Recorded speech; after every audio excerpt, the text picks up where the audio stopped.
Halo Goals, Ferry di sini. Asus kembali merilis laptop baru di line up dari VivoBook-nya, dan kali ini laptopnya mengincar pasar khalayak umum. Laptop itu adalah VivoBook 14 A416, dan inilah first impression gue terhadap laptop ini. Let's check it out.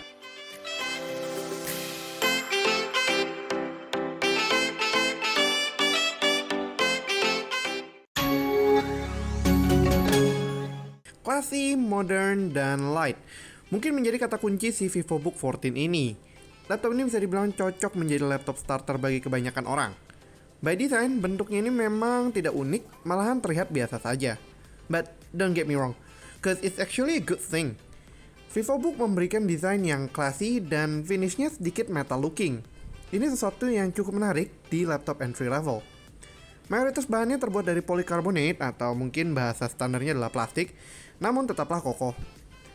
Ini adalah a good thing buat general customer karena polycarbonate memberikan layout yang cukup sturdy untuk laptop ini dan tentunya juga menghemat cost untuk productionnya sendiri di Asus.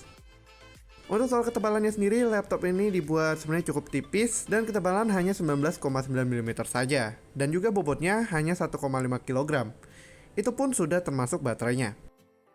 Ini adalah sebuah upgrade yang lumayan signifikan jika dibandingkan dengan laptop generik 3 tahun lalu atau mungkin 5 tahun lalu yang mungkin masih cukup tebal dan juga berat.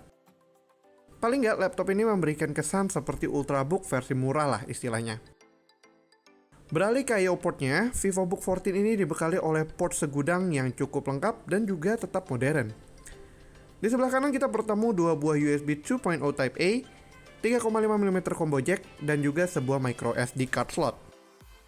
Sedangkan di bagian kiri laptopnya ada port yang lebih modern, yaitu ada HDMI, USB 3.2 Gen 1 Type A, dan USB 3.2 Gen 1 Type C.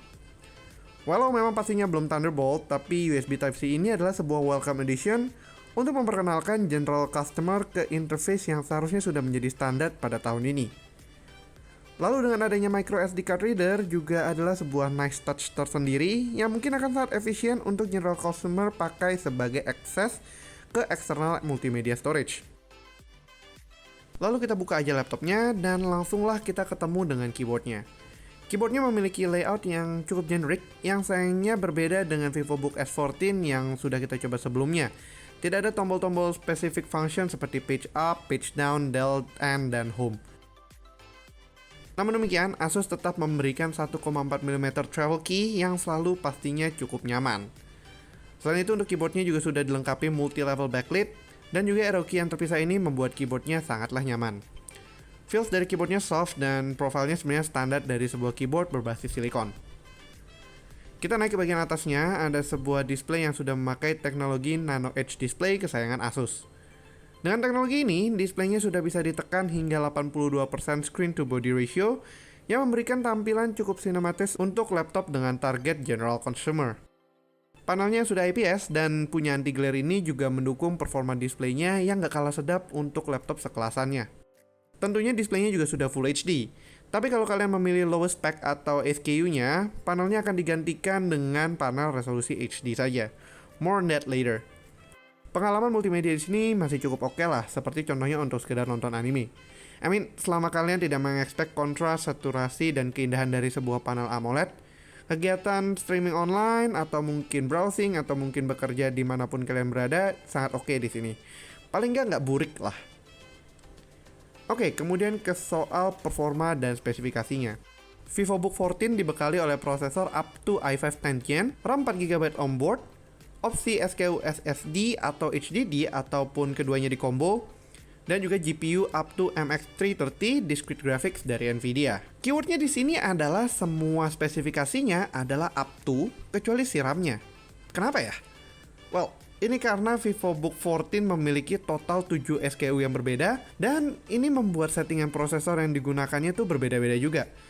Contohnya ada prosesor yang digunakan seperti i3, i5, dan juga paling rendahnya adalah Celeron N4020. Ini juga otomatis mempengaruhi GPU-nya, di mana versi Celeron sampai i3 menggunakan Intel UHD Graphics, dan i3 top class sampai dengan i5 semuanya menggunakan MX330. Banyak, iya banyak banget, but Actually itu sesuai dengan target laptop ini sendiri. VivoBook 14 di-cater untuk general consumer yang akan beragam mulai dari target use-nya hingga budgetingnya of course. Opsi-opsi SKU tersebut dapat memberikan ruang gerak yang cukup bervariasi.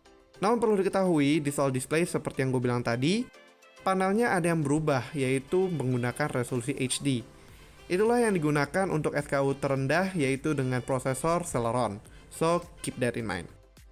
Untuk soal performa sendiri, gue nggak bisa terlalu dalam mencicipinya, tapi gue mencoba yang model i3 dengan Intel UHD. As a generic laptop ini bisa men-tackle hal-hal standar cukup baik, seperti word processing, browsing website portal berita seperti guigui.com, dan juga streaming di YouTube.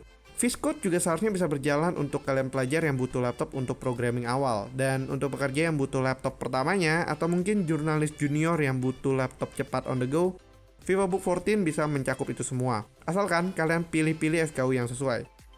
Tapi kalau untuk content creator, well, I guess you should look at other offerings dari Asus di higher end modelnya. Oh ya, sebagai bonus juga untuk word processing dan sebagai macamnya, kalian sudah diberikan Office 2019 yang validitasnya adalah lifetime. Jadi kalian nggak perlu pusing untuk mencari Office terpisah karena laptop ini sudah menyediakannya out of the box. Soal upgradability, laptop ini mungkin laptop entry level yang paling bisa di-upgrade. RAM-nya walau sudah disolder 4GB atau onboard, Asus tetap memberikan slot 1 SODIMM DDR4 yang bisa mengekspansi RAM-nya hingga 12GB. Lalu ada juga SSD M.2-nya yang masih bisa diganti dengan size yang lebih besar, serta ada juga bay 2,5 inci yang bisa dipasangkan HDD SATA atau SSD SATA. Ini berlaku untuk semua SKU dan tidak terbatas di SKU dengan combo storage SSD HDD saja. It's been a while sejak gue melihat laptop yang fully upgradable seperti ini. Untuk performa baterai, sayangnya gue belum sempat berteman cukup lama sewaktu hands-on dengan laptop ini, tetapi VivoBook 14 sudah dibekali oleh 37 Wh untuk semua SKU-nya. Memang tidak seimpresif saudara-saudaranya yang lebih elit, tapi paling tidak di light to medium use, baterai ini siap menemani kalian di 4-5 jam penggunaannya. Chargernya cukup kecil dan compact, jadi seharusnya satu set ini masih sangat muat di tas, backpack, atau tas laptop 14 inci pada umumnya. Dan tentunya buat yang sudah penasaran, berapa sih sebenarnya harganya si VivoBook 14 ini? Siap-siap karena ini mungkin video dengan list harga terbanyak simply karena SKU-nya banyak. Here we go. Yang pertama adalah SKU dengan Celeron dan 1TB HDD. Ini dibanderol dengan harga 4,799 juta. Yang kedua adalah Intel Celeron dengan SSD 256GB dibanderol dengan harga 4,899 juta. SKU dengan i3 dan 1TB HDD itu dibanderol dengan 6,699 juta. i3 dengan 512GB SSD dibanderol di 7,099 juta. i3 dengan MX330 discrete graphic 256GB di 7,499 juta. i5 dengan discrete graphic MX330 dan juga SSD 512GB di 10,099 juta. Dan yang terakhir, gue sambil nahan napas dulu sedikit, yaitu i5 dengan MX330 discrete graphic dan juga storage combo 1TB HDD dan juga 256 SSD dibanderol dengan harga 10,799 juta. Phew, banyak juga ya SKU-nya yang harus disebutkan. Tapi ya memang lah, itu adalah target Asus untuk VivoBook 14 di Indonesia. Performanya memang beragam dan well, kalian bisa menyesuaikannya dengan budget dan kebutuhan kalian sendiri. But hands down, ini adalah starter laptop yang bikin pengguna laptop pertama kali cukup wow. Baik kalian seorang murid yang butuh laptop untuk sekolah daring, mahasiswa yang punya kebutuhan mobilitas tinggi, ataupun pekerja yang membutuhkan laptop pertamanya, VivoBook 14 ini memiliki opsi yang mungkin sangat tepat buat kalian. Bahkan gue sendiri kaget waktu pertama kali memegangnya karena ada di thin and light-nya yang cukup menarik seperti Ultrabook dan juga performanya yang masih cukup solid walaupun harganya hanya 4 jutaan saja. Namun demikian, kalau kalian rasa soal spek memang berasa tanggung, well, VivoBook S14, ZenBook 13 atau 14 dan juga seri ROG dari Asus lainnya, ataupun sejajaran lainnya produk Asus, seharusnya bisa menjadi opsi yang lebih tepat untuk kalian. Saat ini VivoBook 14 juga sudah masuk ke pasaran, so link pembelian yang cukup banyak ini SKU-nya tentunya bisa kalian temukan pada kolom deskripsi di bawah Googles. Sekian dulu untuk video kali ini, kalau kalian suka videonya jangan lupa untuk like, share, dan tentunya yang belum subscribe langsung aja klik tombol subscribe di bawah serta aktifkan lonceng notifikasi biar kalian gak ketinggalan video-video kita berikutnya. Thanks for watching and as always, stay safe, stay healthy, and have a nice day. Ferry signing out. Bye bye.